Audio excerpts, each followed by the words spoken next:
Welcome again, everybody, and good afternoon. My name is Melanie Roberts. I'm Executive Director of Washington State Academy of Sciences. Thanks so much for joining us for our second webinar in our Growing with AI webinar series, exploring how artificial intelligence can contribute to resilient, secure, and an economically viable future for agriculture in Washington State. Please note that we are recording the webinars and we'll make them, along with our speaker slides, available online. If you happen to miss last week's webinar, which was a general overview of AI, what it can do, and some applications in agriculture, you can find those already online on our website. You can see the link in the chat for that. Today's overview will focus on agriculture. What do we know? What do we grow here in Washington? What makes us unique? And what are some of the challenges and opportunity that ag community faces and that we might consider as we move forward in this initiative to explore grand challenges and opportunities for AI-enabled innovation in agriculture? Big thanks to the Washington Department of Agriculture for helping us to support this work. And just note that we are currently seeking sponsors to help us put on a workshop where we're going to come up with those grand challenges and work to catalyze collaborations between researchers, growers, and technologists. I also want to thank and acknowledge many of our planning committee members who you will see on video at the top of your screen today. They're going to be monitoring the questions and chat coming in, so you can go ahead and open your chat panel and be ready to participate. You can also use the features like clapping and thumbs up or whatever if you want to express your interest or in something.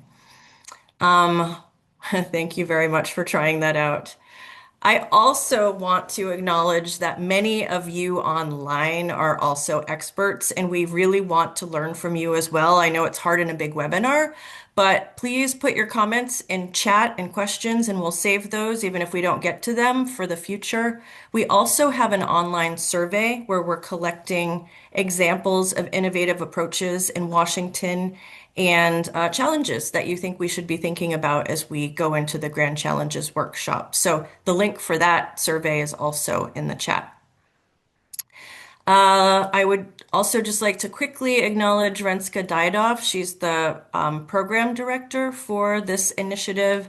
Renska, did I forget anything? I think you covered it all. I put a few comments in the chat just about some of the things that Melanie said, so you can refer to them there. All right. Well, with that, let's get going then. I'm really pleased to introduce our two speakers today. First is Derek Sandison. He's the director of the Washington State Department of Agriculture, and he's going to talk to us about Washington's agricultural landscape. And then we also have Ines Hanrahan, who normally is here in Washington, but is joining us today from Germany. So there might be a little bit of a lag on the video.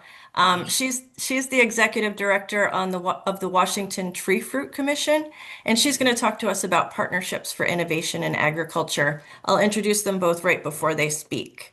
So Derek is a lifelong Washingtonian and has worked in both public and private sectors before he was appointed to director of WSDA in 2015, where he works to strengthen Washington's food and agriculture systems nationally and internationally. He also serves on the National Association of State Departments of Agriculture's Executive Board, and he's the immediate past president of the Western U.S. Agricultural Trade Association.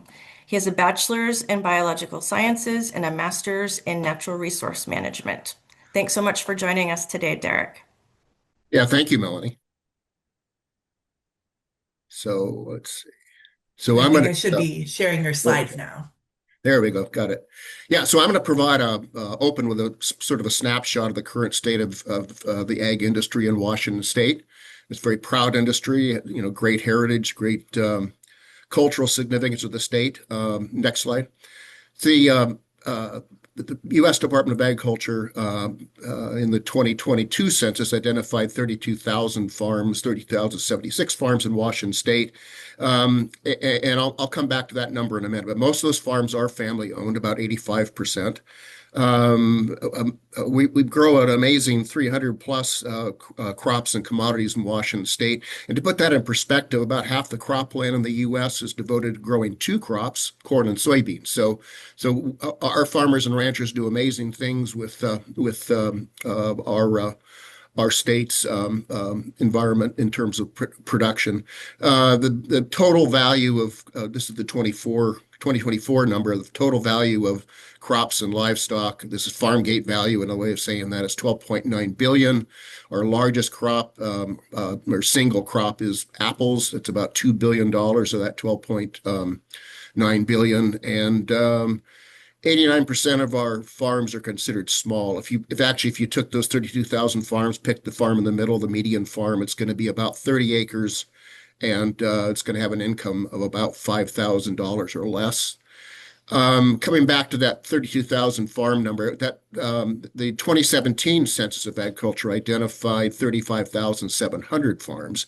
So we had over a 3,000 farm loss between 17 and 22. And that really has caught a lot of attention. I know the Farm Bureau, the Washington Policy Center are tracking the beyond 2022, and they're telling me that that trend is continuing, that we're losing farms. We're also seeing a fair amount of consolidation where smaller farms are being aggregated into bigger and bigger ones. The other trend we're seeing is a trend away from family farms and towards investor type ownership, largely out of state. And so it's changing the nature of not only farming, but it's changing the nature of our rural communities. Next slide. So in terms of top 10 commodities, and these, at least the top five, stay pretty stable year over year. But I indicated apples number one, cattle, that's been one of the strong points economically for agriculture in this state recently. So it's risen from a normal position about five to number two. Dairy is typically in the number two or number three position. Potatoes, wheat, obviously, huge parts of our ag economy. You'll notice that a lot of what we produce in Washington are specialty crops. So we have a tremendous need for ag research and technology. Washington State University our land grant is the major provider of that research, and we depend greatly upon them. But you can imagine with the number of different crops we're dealing with in this state, it means there's a wide variety of research efforts that are needed to support the industry. Next slide. So we're known as an export state. Our ag industry is sort of hardwired into trade. It's a very important component of the farm economy in Washington. Our number one export right now is frozen French fries. That displaced fish and seafood, which has typically been our number one export. But you can see apples, wheat, and dairy are very important as well. Our top trading partner, Canada. You'll notice number three is Mexico. Mexico has come up from about number six to number three in recent years. And the USMCA or NAFTA 2.0 agreement is largely responsible for that increase in trade with Mexico. But Canada had moved from number two to number one. But we also still have strong ties to Asian countries like Japan, China, and South Korea. China, by the way, has been dropping in terms of the amount of exports that we move to that country. There's a number of different reasons for that. You can probably read in the newspaper many of those reasons because it's been a ongoing news story in terms of China's import policies. Next slide. So, the numbers that I just showed are pretty impressive in terms of farm gate value, in terms of export value. But the real story here is that basically the cost of doing business, the cost of production, is outstripping the farmer's ability to make a living. And that, coupled with low commodity prices, low crop prices, has really devastated our industry in recent years. So it's a very challenging time we deal with. There's a lot of reasons why we're facing those problems, but a lot of factors that go into this input cost equation. And we're very cognizant of all those. We're trying to figure out ways in which we can shift the current trajectory in terms of farm income and farm viability. Next slide, please. So we deal with what we refer to as the urban-rural divide, and that has had an influence on the sort of the bottom line for farmers, because policies tend to get shaped by urban legislators. There's certainly a disconnect between urban priorities and your rural realities. Only about 18 to 20% of the state is truly in rural Washington. The other 80% is in some urban setting, and there's just a lack of understanding in terms of how policies, environmental policies, and water policies and other can affect rural areas. One of the things we've been trying to do is to develop bridging initiatives. We do legislative tours, listening sessions. Many of you have probably seen the show Washington Grown that was pioneered by our state potato commission. But efforts to help urban populations understand the realities of rural living, and more importantly, where their food comes from and how it's produced. So we're working hard, and we've had partnerships with Washington State University for a number of years, and with our state's agricultural commissions in terms of again bridging the gap between rural and urban Washington. Next slide, please. One of the things we've been doing the last 2 years is working with Washington State University Impact Center on an ag viability study. And this is a study that's intended to sort of shed a light on what are the underlying causes of the lack of viability. I mean, right now we have an ag industry in this state that is about 8th in the country among states in terms of production costs. We have the 8th highest production costs, and we're at the bottom of this list of states in terms of farm income. So again, it's not a recipe for success. We've been trying to figure out document rather what exactly is causing the problems that our farmers and ranchers are facing. We've got a preliminary report that's just being edited as we speak, and should be out within a week or so.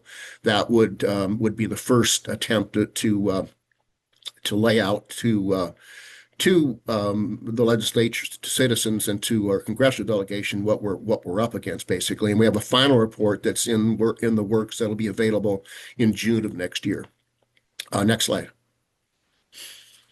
So, we know we're facing very challenging times, but there's ways in which I think we can grow our way out of the current situation that we find ourselves in. I think expanding trade opportunities is very important, particularly for crops like wheat, apples, potatoes, and so on. The topic of this particular seminar is, of course, the agricultural technology improvements, and the state's showing great leadership in that regard. Food systems, we're working hard to enhance our ability to support a variety of food systems in Washington State. Of course, farmer mental health has been very important because of the stress that our farmers find themselves in. Having programs to help them not only with their mental health issues, but also to assist with the financial issues they're facing. Of course, climate issues. We've been pioneering the Washington State Soil Health Initiative with WSU and with our Conservation Commission, and we're certainly very involved in workforce development. Next slide. So technology, is really an important factor in that growing our way, the thought of growing our way out of the conditions that we find ourselves in. So we know that this is definitely part of the solution. Next slide. It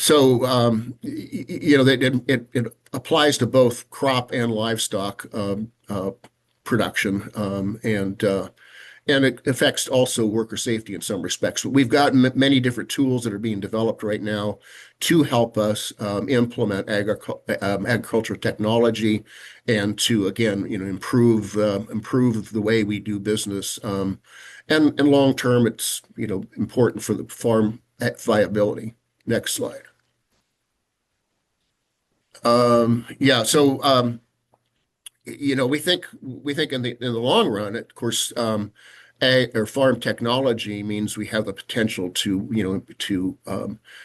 to develop a workforce that's highly skilled, higher wage opportunities, that sort of thing. And finally, we think technology improvements can be implemented across agriculture. So, the packing houses, the storage, transportation, and so on. We can implement technology improvements all the way across the board, and again, in the long term, affect our farm viability.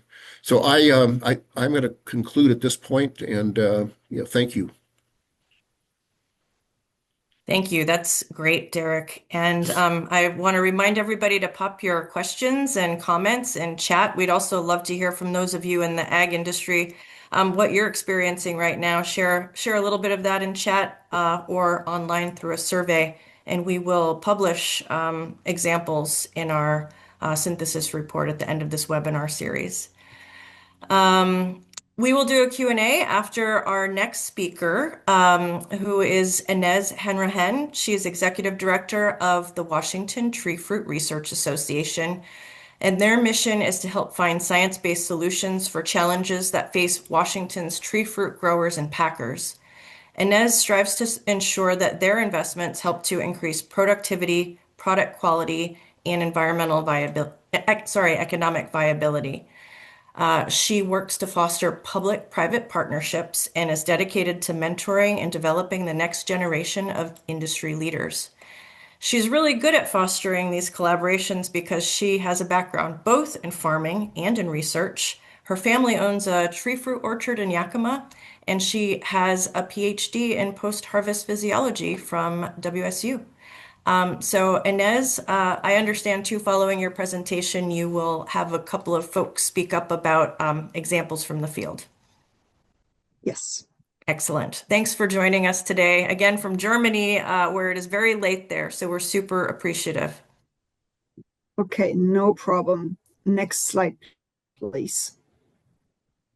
All right, I want to start my talk with this quote that comes from one of our board members, and that is farmers. He believes that farmers are the most innovative people on the planet.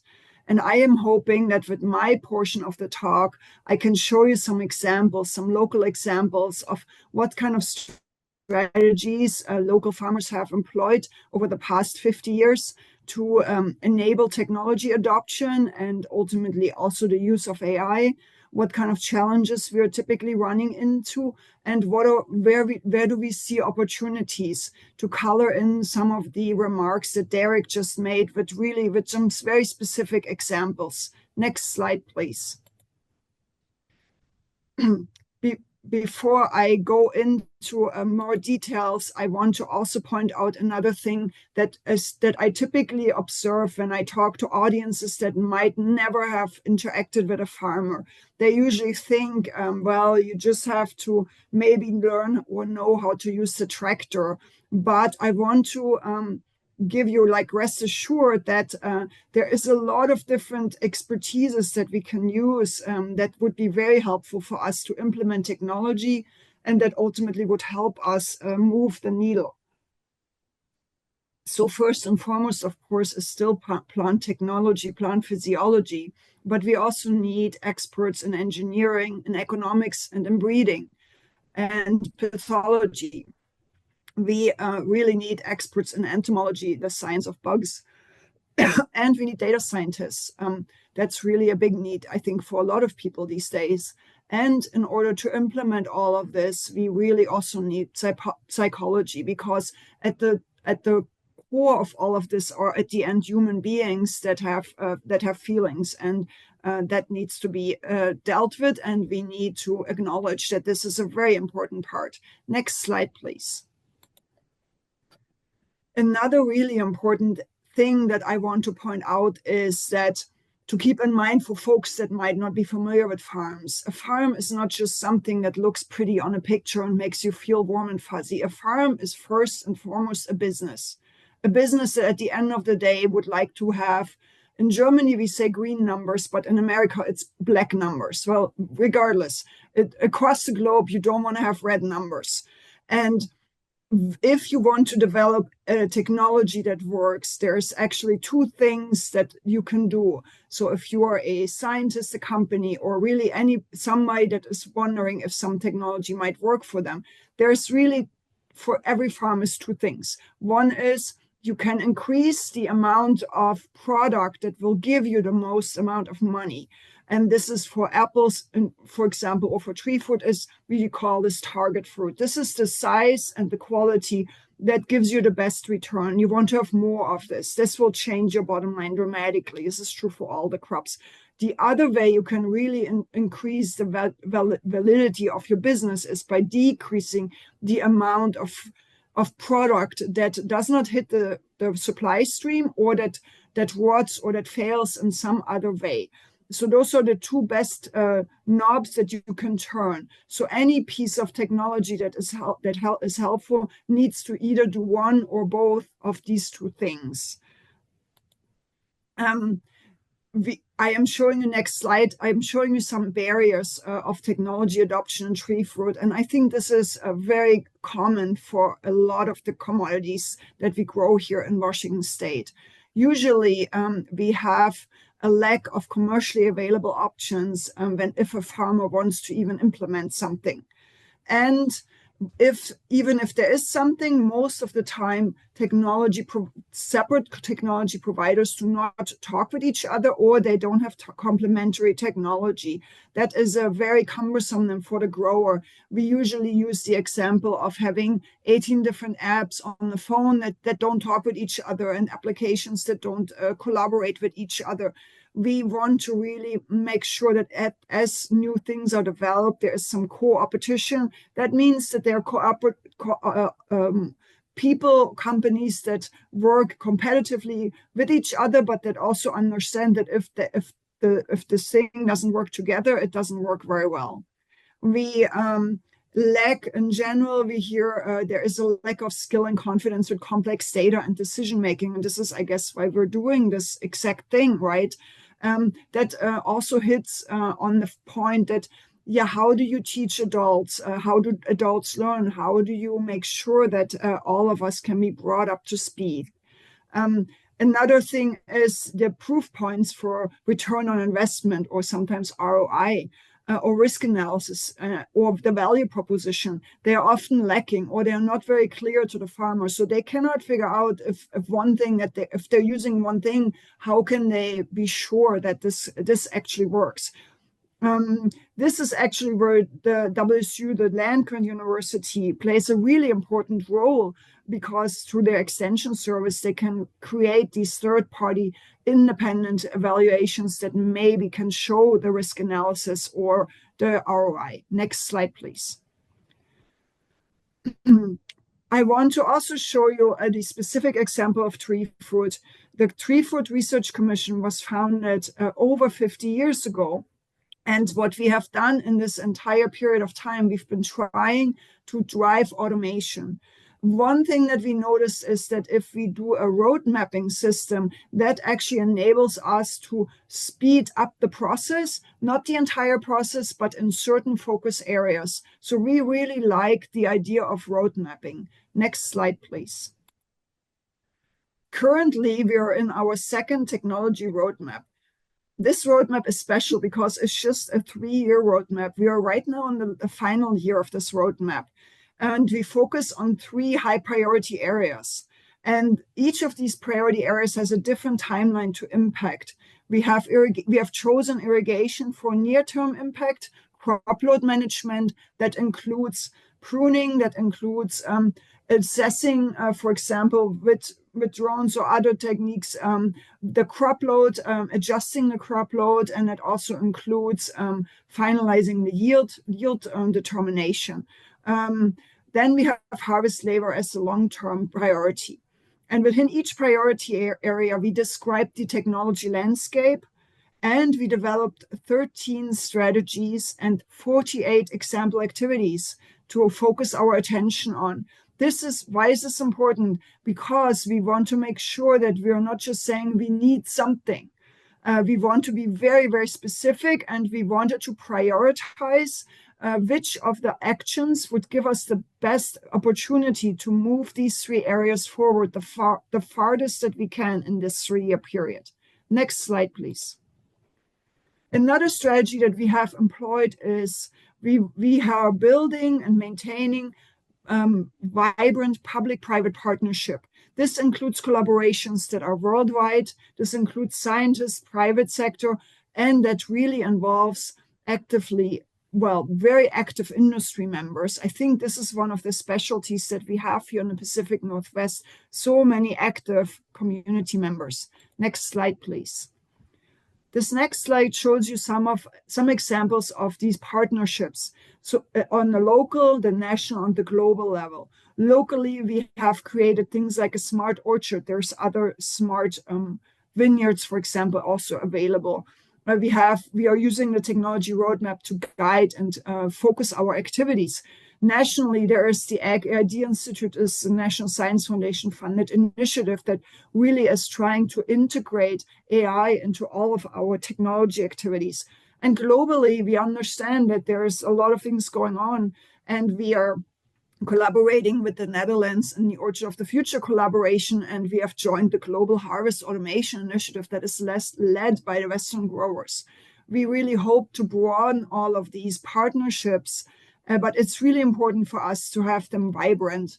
A lot of times that also means that people interact with each other in person. While we are doing this hybrid today, I really think I want to invite everybody to join us for the in-person activities that we do in April. It's such a difference having people meet each other person to person, and it makes all the difference in the world. So as you can imagine, I have been traveling the world, and of course, me being in Frankfurt today goes to show you that this is what I think is very important. Next slide, please.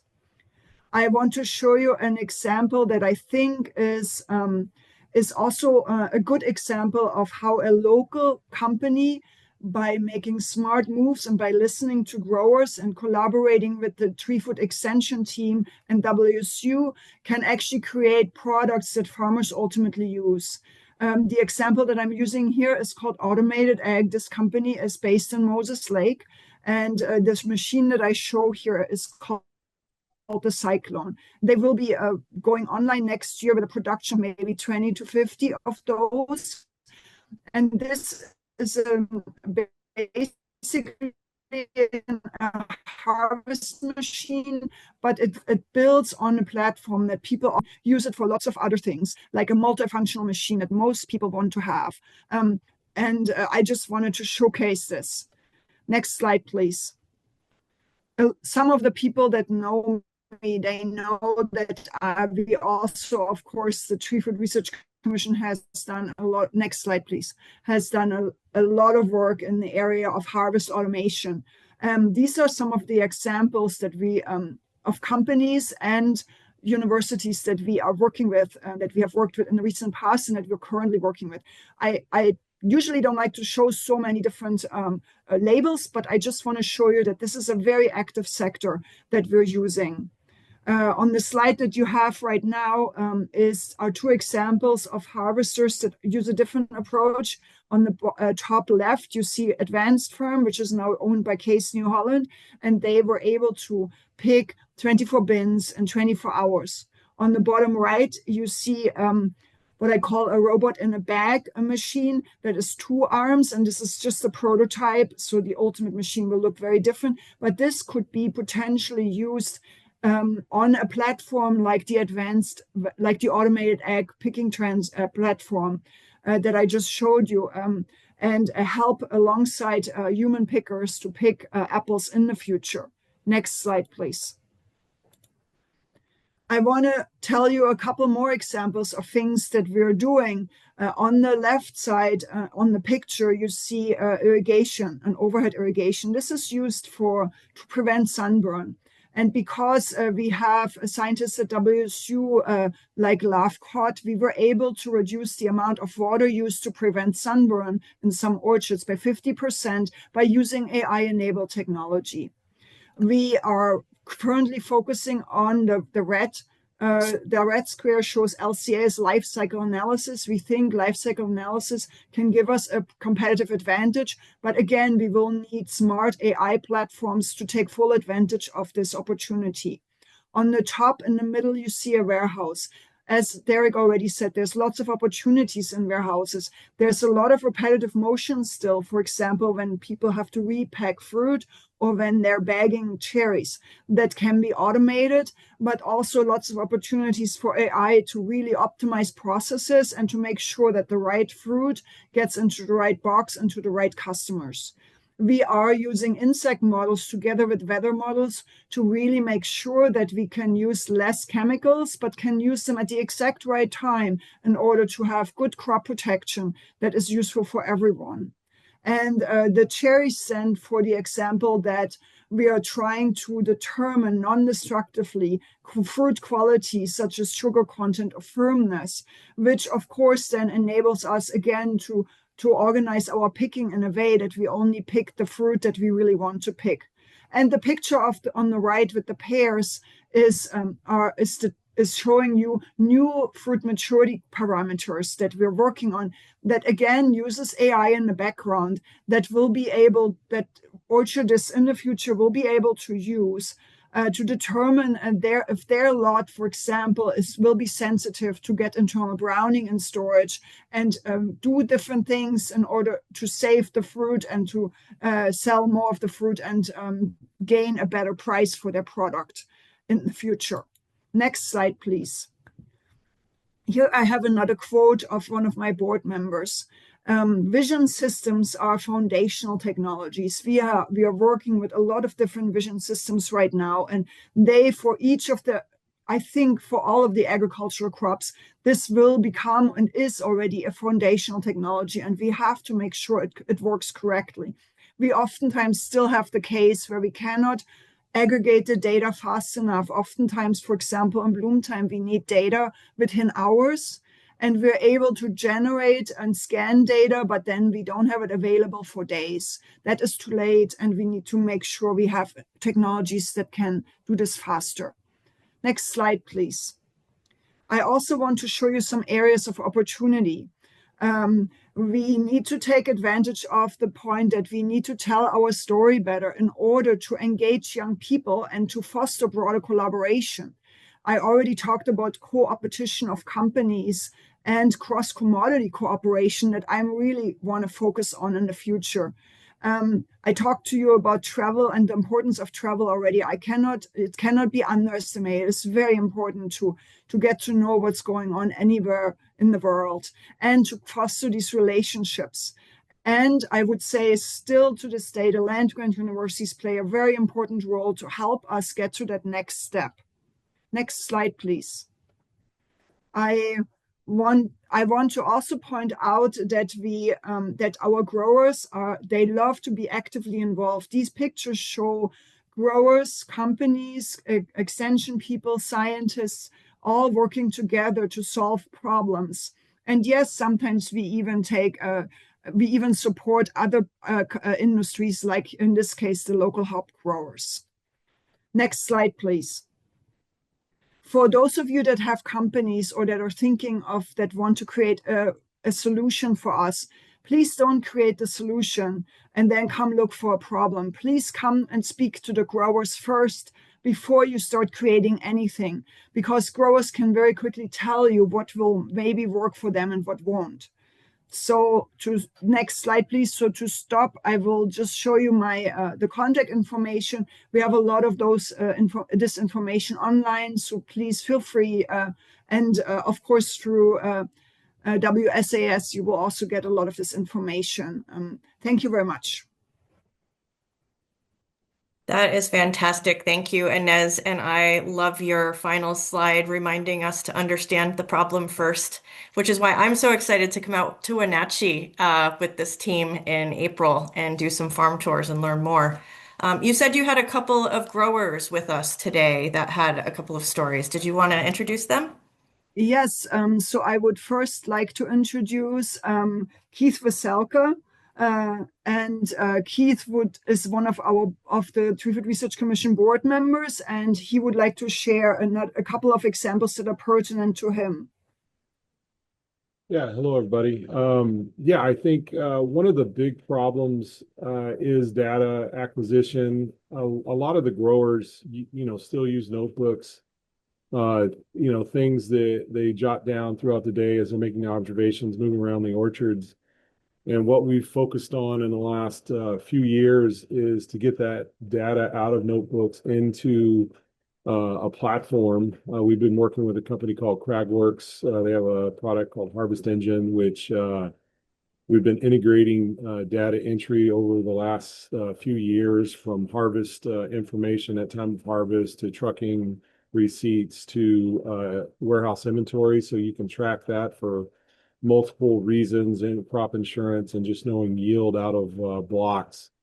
We've implemented block level coding so that we can look at certain varieties, look for characteristics, aspects that maybe make that block better or worse than others, so we can kind of measure them against our own crops or blocks and then other industry standards.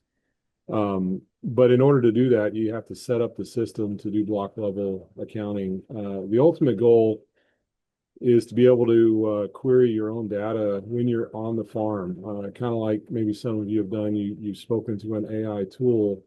We're setting it up so that you'll be able to speak to your own data, your own farm, when you're on the ranches, instead of going back, doing research, looking at spreadsheets, and trying to aggregate data over seasons. We're talking about collie moth traps, weather, all kinds of information. We have a tremendous amount of scans that we're doing now. What is that data telling us year over year?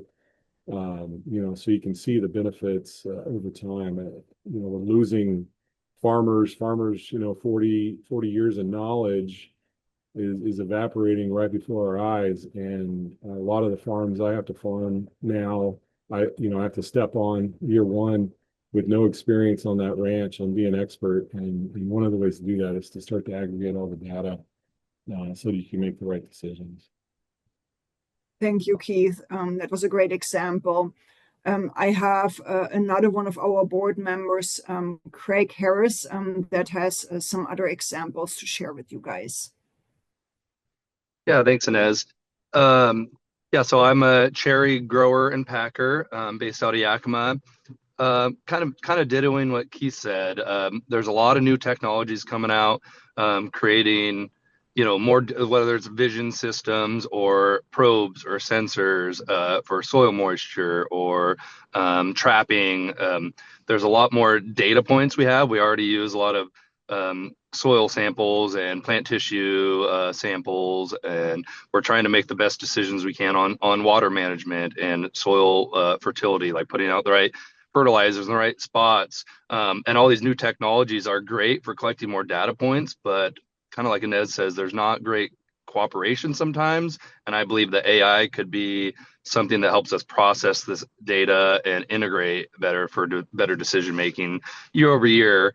Also tied into from the packing side, so that way we can prepare like, what size, how the cherries are maturing, so we can predict when ideal harvest windows are, and what size fruit that will be. So then we could set up sales to hopefully be more profitable to get an idea of what project the our size distribution of each cherry variety different times a year to hopefully manage inventory as well. So I don't know, there's just a lot of opportunities, but I think going back to there needs to be collaboration and cooperation between different technologies. And right now, the barrier to entry is there's so many technologies that don't talk to each other that it almost becomes more harder to make the decisions because you have so many data points. And that's where I really think there's an opportunity for AI to step in and help us like make sense of all this data. So That's great. Thank you so much.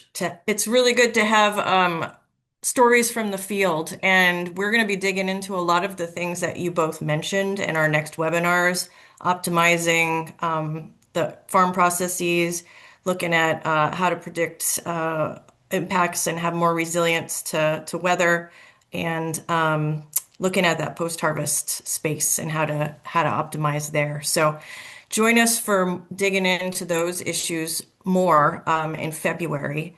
Right now, we've got about 15 minutes for Q&A, and I'm going to turn it over to the panelists in a moment, but I wanted to start it off with actually a question that I'm carrying over from the last webinar. Derek, you did talk a little bit about the different crops, and we have a very diverse set of crops here in Washington. But what else do you think makes Washington unique and distinct from other regions and states and maybe even countries? Yeah, well, first I wanted to thank Ines. A great job, and thanks for her work and for the work of the Tree Fruit Research Commission. Yeah, in answer to your question, I did note that about half the cropland in the U.S. is devoted to growing corn and soybeans. And we do a wide range of specialty crops, row crops, vegetables, berries, tree fruit, and so on. So there's a basic difference. There's other states that are similar. California, Oregon, we all are essentially specialty crop states. California obviously grows a lot of citrus. We don't. And we produce more cherries and apples than they do by far. So, I mean, there's some differences, but certainly if you get out of the Midwest or the Farm Belt countries, that you see more and more land devoted to specialty crops. So we do hear things, though, from state to state that are similar in nature in terms of what their concerns are. And crop prices pretty much across the country right now, there's concerns about that. We talk about regulatory impacts. They may be different state to state in terms of which types of regulations are adversely affecting farms, but same token, everybody has some list of regulatory issues they're trying to deal with. Trade issues. Many states have different trading partners, but a lot of them suffer from the same kinds of weaknesses. Where if you don't have an aggressive trade policy, you aren't expanding markets, or maybe you're even losing markets, and that can have an adverse effect on a lot of different states, because most states have a trade component of their ag. Just as an example, we'll stay with tree fruit and apples. We produce about 60% of the country's apples. About 30% are exported. In past years, that's been a much larger number. When we can't export, we're then marketing domestically. And when that happens, then we affect apple growers in Michigan, New York, Virginia, West Virginia, and other states. And so it's, we're truly an interconnected economy. And we've got to, we all, again, deal with some similar types of basic issues that affect our ability to have successful ag models. They're all connected. Ines, did you have anything to add? And then I'm going to open it up to our panelists. Sure. I think I'll take it a little bit differently. What I think is great is that we have very, very active commodity groups here in Washington State. Certainly there are active ones elsewhere, but just from Washington State, I think this is a strength, and also that commodity groups collaborate with each other. We have strong collaboration in general, a strong history of collaboration, especially also amongst the farmers. And we are really lucky that we have with Washington State University a strong land grant university and strong extension service. and that we have with Washington State Department of Ag a really cool partner. So this partnership approach and the collaboration approach is, in my opinion, really special. It works specifically very well here in Washington. And I think that is one of our strengths. Maybe being a little bit of a smaller state actually is one of our advantages. We can do things that bigger states maybe cannot do. But I think it's always about to see creating win-win situation and see what is everybody's strengths and weakness, and then take it from there. That's great. You mentioned the commissions. I should also recognize that Chris Voigt, the executive director of the Washington Potato Commission, is on the planning committee and I believe with us today. Thanks, Chris. You mentioned WSU. We've got WSU folks here. And John McNamara, thanks for joining. He's on our planning committee. And like you said, we need more researchers from more fields helping us to think through what we might do in agriculture. So Ed Lazowska from UW and some others from other research institutions are here too. So let me turn it over to the panelists to ask questions. I see Jordan, it looks like you are first. Please go ahead and introduce yourself and then ask a question. Thanks. Hi, I'm Jordan Joby. I'm with Washington State University, and I am the Associate Director of the Ag Aid Institute, which focuses on AI and agriculture. We work quite a bit in Central Washington with Ines, so this is a great conversation. I'm really appreciating the question that Michael put in the Q&A, and it's under the Answered tab, but I like that other folks are answering that question, but I'm also curious what Ines and Derek have to say about this. The question is, looking forward 1 or 2 decades, what ag and environmental challenges do you anticipate AI will have largely solved, but also what new problems do you believe it will have created? So I'm curious what you both have to say, and I'd also encourage everybody on this webinar to who's able to type their answers in the chat. This is a really interesting conversation for all of us to think about.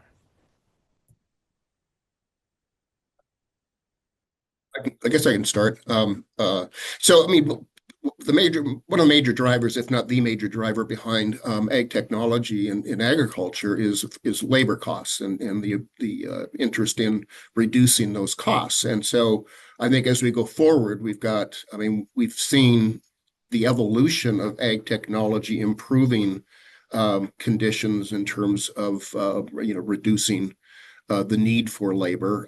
Certainly, you go into a modern packing plant, it looks nothing like a packing plant 20 years ago. And I think we just continue to see that in production agriculture as well, that you see, labor saving technology that's going to reduce the number of workers. But then that's the flip side of the coin, is there's less employment opportunities in ag generally, although, we touched on the higher tech field is going to require workers that have much greater education in ag technology fields and that sort of thing. So I think it's going to change the nature of some of our rural communities, and I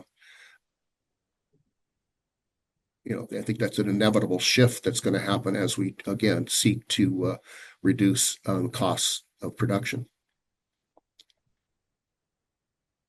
Yeah, what I see is, I'm going to take it maybe more on maybe a little bit, well, just a different take on it. I mean, I am hoping that my hope would be that because of the use of AI and other technology, that we were able to actually turn this around, and that agriculture will become the new it job. That, for example, 3 out of 4 of Kylie Kelsey's daughters are going to work in ag because they think it's the coolest thing ever. And I think this is the opportunity that we have to really show people that they can have a very meaningful life. They can live in really nice communities, and they can actually do something good for humankind. And I think a lot of people, they crave that. They also crave safe places for their people, for their families to be raised, but at the same time be mentally challenged. And I hope that this is how we can actually utilize that to turn this around, and at the same time then enable specialty crop producers to stay in America and to produce food for Americans in America. That's what I'm hoping will happen. We will have to figure out of who owns all the data and how that all goes, and that's a challenge for scientists, hopefully, we can figure this out. I have faith in the youth. I think we should have faith in the young people. Absolutely. I love your vision, Ines. Thank you. That's great. Um, I'd like to go to Anthony Perung, Tony Perung. Yeah, my question builds on the discussion about data, which I think is of central importance, and that's widely understood. So, by the way, yeah, Tony Perung, I am the recently retired Chief Research Officer from Pacific Northwest National Laboratory. So, an AI model or system is only as good as the data that it is trained on. That's in terms of quality, quantity, utility. Having hundreds or thousands of different players in a data system is not a recipe for making things easy. So my question is, are there hindrances and barriers to data sharing, not just getting data right on a particular farm, but sharing it across the entire region? Are there barriers and hindrances to that you see, and especially of a sociological sort? I can take that first. I mean, have you guys heard of the metric system? I mean, Science this we is have. it's a big hindrance for data sharing. I mean, this is actually, it sounds very trivial, but most of the problems with data sharing right now is with data labeling and having data collected and sorted the exact correct or the right way, not the right way, but in a similar way or the same way. Yeah. And that is often the devil is in the details, so to speak. This seems very basic, but this is where most of the systems fail right now. I think this will be a big topic of conversation in our challenge workshop. That's a great question. I would just add rural broadband. I mean, the lack of rural broadband, a lot of our agricultural areas, or weak service is a detriment to data sharing. That's a really good point, Derek. Thank you. Do any other panelists have questions? I can speak to Keith, yes. one of the issues we have with just big data for growers. Speaking of apple and cherry growers in general, there's a number of systems on pack out data that we receive, and that information is scattered and fractured. It's inconsistent across platforms. So when a grower is looking at his pack outs, he can't really make heads or tails of where he's losing money. It requires an intense amount of work to put it into a spreadsheet.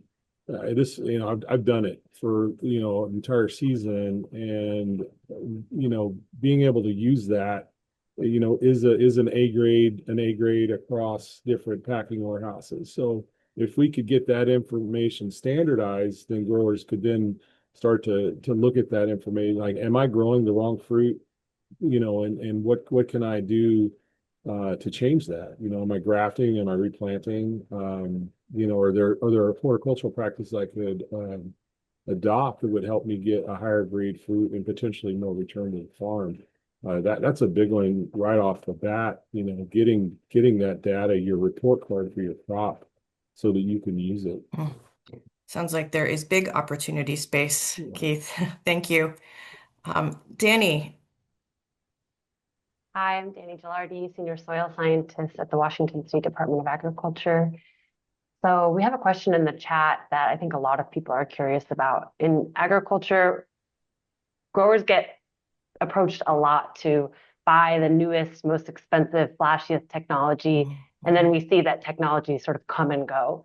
So how do we train our growers and support them in kind of sorting through the information and getting them to embrace the technology, but also make sure that they're skeptical enough to not go all in one direction when another direction might emerge later? You want to take this, Derek, or would you like for me to start? Go ahead. Yes. Yeah.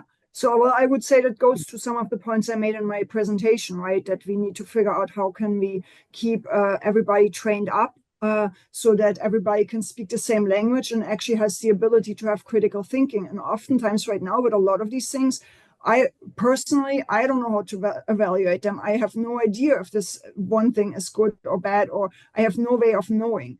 And The other thing is, I want to share maybe a nice example from tree fruit that is regarding sprayer technology. We have an excellent extension agent named Gwen Hoheisel, and she is comparing.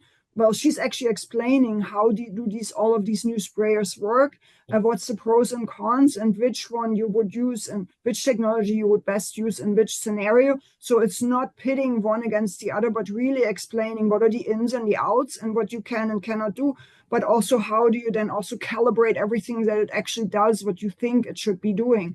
And I think this is again another shout out for the extension service that is, I think that can be a very useful.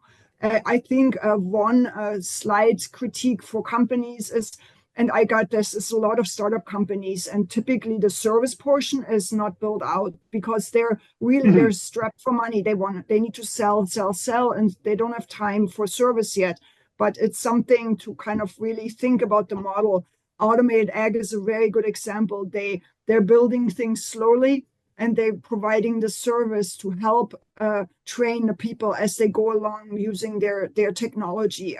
I think there's also room for companies to maybe keep this into consideration, but also for venture capitalists or people that invest in companies to understand that this is much better for a sustainable growth of a business than to try and push them to just sell instead of being more sustainable and actually have people that are using it really trained up to be able to take advantage of everything. Good point, Ines. And I hate to see this, but we're getting to the end of our hour. So I'm going to have to ask anyone else who has questions or comments to put them in the chat for us to save. As you saw, we bring them back later. So I just want to thank Derek and Ines again. Thank you so much for taking the time to join us and share great background and examples with a lot of us who didn't really know much about the ag sector. It is amazing to see what we are doing in ag, and it's really discouraging to see how challenging it is right now with especially the economics work. So we will be working on that. I have a favor to ask of you all. We're doing this webinar series free of charge, but we are a science academy, so we like data.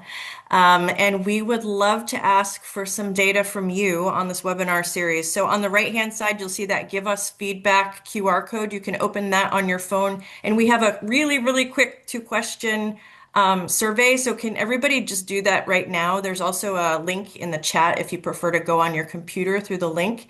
And when you get that, can you just give me a thumbs up and let me know when you've done? I'm going to just stop for a second because we really, really do value your feedback.